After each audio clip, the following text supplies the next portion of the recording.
of the challenges that you guys believe that you face in this coming year and the next couple of years? Just in a time of quote unquote peace for the union, making sure that everybody knows that there's been people who come before us, understanding the legacy, understanding the history of the NFLPA that's gotten us to this point, but also setting up the current players and the players of the future to get ready for the next time that they had to be ready to go into negotiations or go into a fight. It's always time to be preparing. It's always time to build solidarity, to build togetherness, and I think we elected the right man for the job as president, and also with all these guys on the executive committee. I think that's the thing we're charged with, letting everybody know and acknowledging that even though we're in a time of peace, we need to be preparing and trying to better ourselves and better this game.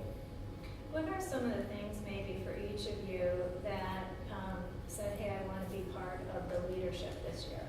We can maybe start this way. Well, aside from my passion for football and my teammates, football's been a huge part of my life. My father played for 13 years. He was a player rep for 6. I feel like it's my duty to give back to the generation ahead of me, like my father did for myself, and to be able to educate our players and give them the knowledge that they need to move forward to better position themselves is important to me. I mean, for me, it's always been the same. We try to educate our guys as much as possible so they can continue to be more self-sufficient. And I think the stronger our players individually, it'll help us as a union going forward. Hey, I wanted to serve, out of how much respect I've had for the older guys that, we always say we stand on the shoulders of giants. And I really believe that. You look back through not just recent history with, like I said, Dominic Foxworth, Kevin Malai, Jeff Saturday, Drew Brees, leading us out of a lockout, but you go all the way back to Bill Radovich and the contributions and the things he's made. And if I can just do one little part in that and keep moving the ball down the field for our struggle and for the union, then I think we've accomplished a lot. Yeah, for me, it's obviously the passion to serve, the passion for our men in the game, to continue to educate them, not only as football players and what the CBA provides for them in rights, but also to just continue to educate them how to be grown men. What a professional looks like.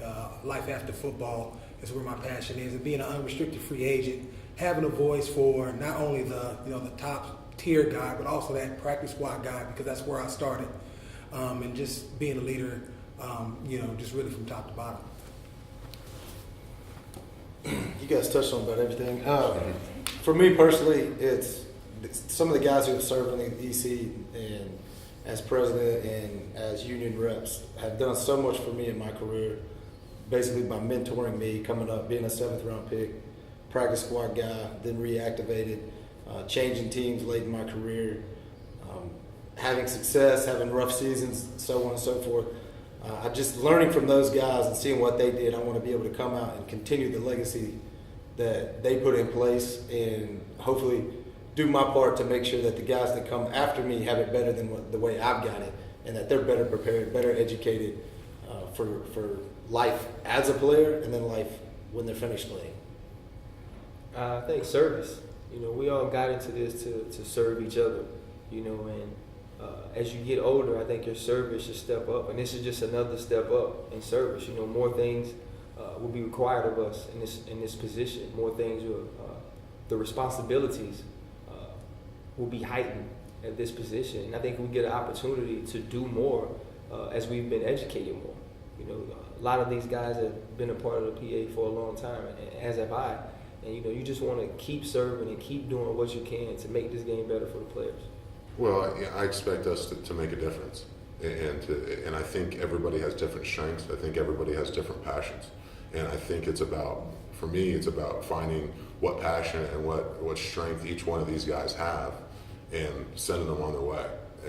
And I said one thing in my speech. I said I don't want to do it alone. I can't do it alone. I'm not interested. I want to bring everybody into this thing, and I want everybody to contribute and to be a catalyst for change, and to be a catalyst that, like what Ryan was talking about earlier, was coming from one guy's and bringing it to the next and bringing it to the future generation. And I think that's so important that whether right now we're a bridge from in between negotiations and we set the union up better than it ever has going into the next ones, or something comes up and we have to continue that fight, it's always going to be something, and there's always going to be something that we're going to be forced to deal with head on. And I think that if we combine the talents of these guys, because the one thing I know for a fact is that we elected really talented guys to executive council, executive committee, and of course on the boards too. But we can get a lot done if we all are pointing in the right direction. And I think I'm excited to get to work on that.